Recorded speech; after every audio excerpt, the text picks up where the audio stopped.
بسم اللہ الرحمن الرحیم۔ میں ہارون رشید ہوں۔ تحریک انصاف پہ نئی الغار کا آغاز ہونے والا ہے اور سوشل میڈیا پر بھی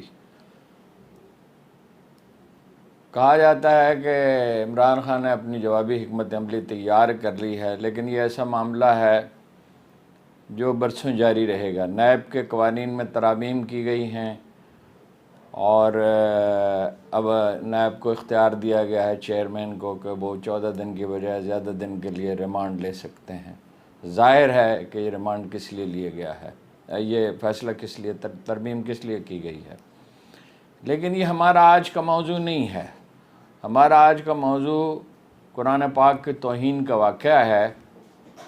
مجھے بہت صدمہ ہوا جب میں نے ایک چینل پر ایک اخبار نویس کو یہ کہتے سنا کہ یہ چند ذہنی مریض ہیں جو اس طرح کے واقعات کے مرتکب ہوتے ہیں۔ معاملہ اس کے بالکل برعکس ہے۔ قوموں کی عادات صدیوں میں بنتی ہیں اور آسانی سے تبدیل نہیں ہوتی۔ یہ ضرور ہے کہ مغرب میں سب کے سب لوگ متعصب نہیں ہیں۔ نیوزی لینڈ میں جب یہ واقعہ 2-3 برس پہلے ہوا تو خاتون وزیر اعظم نے ایسے رد عمل کا اظہار کیا کہ پورے عالم اسلام نے جس کی ستائش کی اور جسے مسیحی دنیا میں بھی، مغرب میں بھی جسے سراہا گیا۔ 1736 میں والٹیئر نے، مشہور فلاسفر والٹیئر نے ایک ڈرامہ لکھا جس میں رسول اکرم صلی اللہ علیہ وسلم کی توہین، بعض جملے تھے رسول اللہ صلی اللہ علیہ وسلم کی توہین کے، لیکن جلد ہی اپنی غلطی کا اس نے اعتراف کر لیا اور آپ کی عظمت کا اعتراف کیا۔ ایک بار نہیں، کئی بار۔ جرمن فلاسفر گوئٹے انہی سے متاثر تھا جس کی اقبال تحسین کرتے ہیں۔ صرف 1 صدی پہلے تک صلاح الدین ایوبی کو مغربی لٹریچر میں ایک سفاک قاتل کے طور پر پیش کیا جاتا تھا، لیکن رفتہ رفتہ بتدریج مغرب نے اس کا ادراک کیا کہ صلاح الدین ایک غیر معمولی اخلاقی شخصیت کا لیڈر تھا۔ چنانچہ ہم دیکھتے ہیں کہ ہر 10 برس کے بعد کوئی ایک فلم بنتی ہے مغرب میں، یا کوئی کتاب لکھی جاتی ہے، یا ٹی وی سیریل بنتی ہے جس میں صلاح الدین کی شخصیت کے ان پہلوؤں کو اجاگر کیا جاتا ہے کہ جس کی مثال تاریخ میں کم ہے۔ مثلا مشہور مورخ ہیرلڈ ایم نے صلاح الدین کے بارے میں اپنی کتاب میں لکھا ہے "not a king he was a saint". اس نے لکھا ہے کہ جب صلیبیوں نے یروشلم کو فتح کیا تو ان کے گھوڑوں کے ٹخنے لہو میں ڈوب گئے تھے، لیکن جب صلاح الدین نے یروشلم کو آزاد کرایا تو اس نے پوری آبادی کو بہت معمولی اپنا جرمانے کے بس شہر سے جانے کی اجازت دی، اور شہر کا لاٹ پادری اس کے سامنے گدھے پر سونا لاد کر لے گیا اور کسی نے اسے روکا ٹوکا نہیں۔ صلاح الدین گھوڑے پر سوار لوگوں کو، مسیحی آبادی کے لوگوں کو ملک سے جاتے ہوئے، شہر سے نکلتے ہوئے دیکھ رہا تھا کہ اسے رونے کی آواز سنائی دی۔ اس نے پوچھا یہ کون لوگ ہیں؟ اسے بتایا گیا یہ وہ لوگ ہیں جو 10 دینار بھی ادا نہیں کر سکتے۔ چنانچہ ان میں سے بعض کا جزیہ کہنا چاہیے اسے، اس نے خود اپنی جیب سے ادا کیا۔ جب اس نے ایسا کیا تو مسلمان امراء نے اس کی تقلید کی، اور وہ سب لوگ بھی اپنے یعنی امن و امان کے ساتھ چلے گئے۔ سلیمان میگنیفیشنٹ کے زمانے سے مغرب میں صلیبی جنگوں کے دور ہی سے، اور پھر سلیمان میگنیفیشنٹ نے مغرب کے ایک بڑے علاقے کو فتح کر لیا تھا۔ مغرب میں اسلام کے خلاف بغضانات پایا جاتا ہے۔ 9/11 کے واقعات نے اسے گہرا کر دیا۔ یہ سب سوچے سمجھے منصوبے ہوتے ہیں۔ اس ایک سادہ سی بات پہ غور نہیں کیا گیا کہ ایک عدالت نے اس کی اجازت دی، اس وقت اجازت دی جب اقوام متحدہ اس پہ قرارداد منظور کر چکی ہے، جس کا کریڈٹ عمران خان کو جاتا ہے۔ غالباً عالم اسلام میں وہ واحد لیڈر ہیں، اگرچہ رضوان نے بھی بہت سخت موقف اختیار کیا اور مغرب کو توجہ دلانے کی کوشش کی، مگر جتنی اچھی طرح سے مقدمہ عمران خان نے پیش کیا کسی اور نے نہیں پیش کیا، سیاسی لیڈروں میں سے۔ اگرچہ پوپ نے اس کی مذمت کی ہے، یورپی یونین نے اس کی مذمت کی ہے، لیکن آسانی سے یہ سلسلہ تھمنے والا نہیں ہے۔ یہودیوں نے اس کے لیے اشروں تک کوشش کی ہے، چنانچہ ہولوکاسٹ کے بارے میں بات کرنا ایک جرم ہے، اور یہی مثال عمران خان نے دی کہ اگر ہولوکاسٹ کے بارے میں بات نہیں ہو سکتی تو آپ قرآن کریم کی اور رسول اکرم صلی اللہ علیہ وسلم کی توہین کا ارتکاب کیسے کر سکتے ہیں؟ سویڈن میں یہ پہلا واقعہ نہیں ہے، اس سے پہلے دائیں بازو کے ایک مشہور سیاستدان نے ترک سفارت خانے کے سامنے قرآن کریم جلانے کی جسارت کی تھی، اور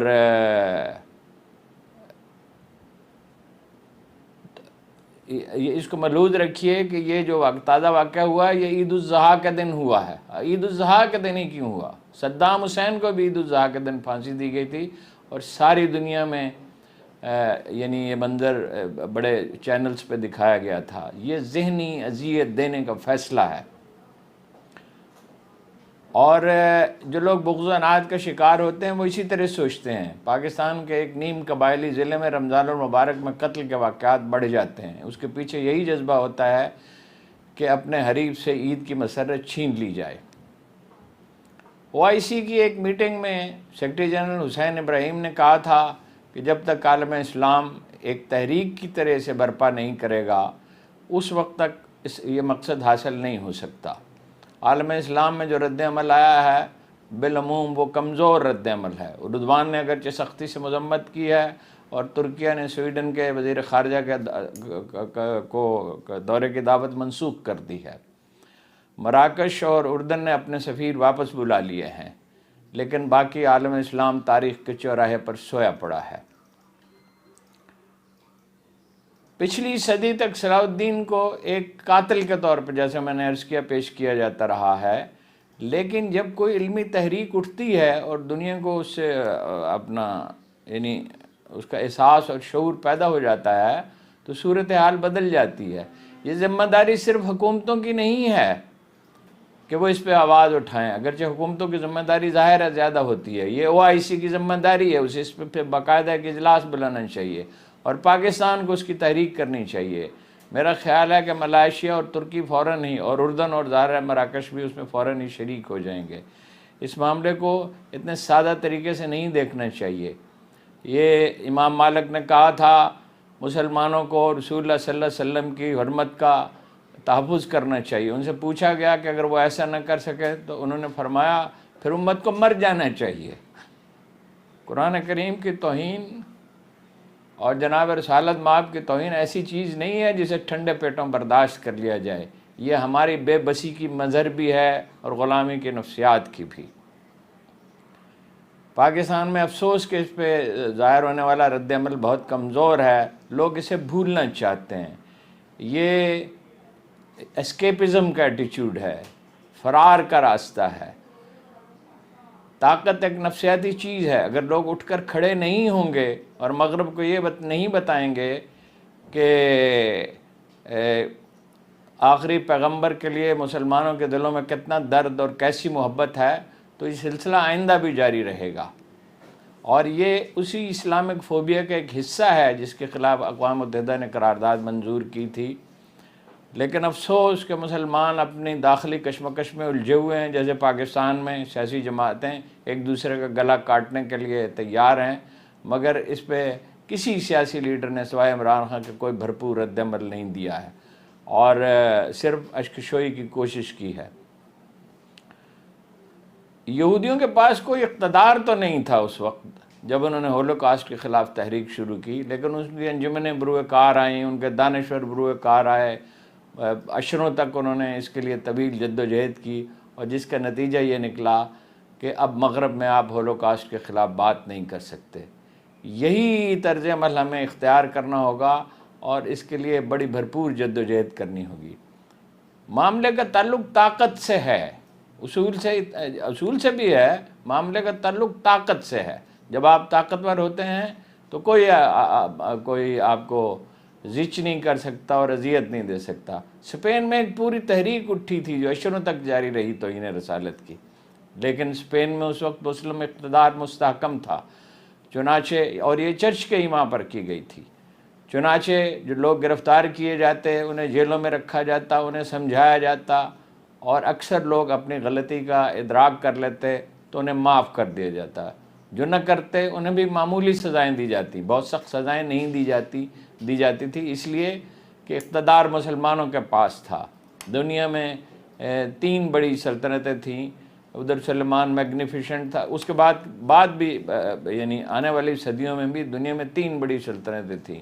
وہاں سلیمان دی میگنیفیشنٹ تھا، ایران میں اسماعیل صفوی تھا، اور بر صغیر میں اکبر اعظم حکمران تھا، تو ظاہر ہے کسی کو یہ ہمت نہیں پڑتی تھی۔ اور فرانس میں ایک آدھ واقعہ ہوا تھا تو ترکی نے اس پہ شدید رد عمل کا اظہار کیا تھا اور فرانسیسیوں کو اپنا اقدام واپس لینا پڑا تھا۔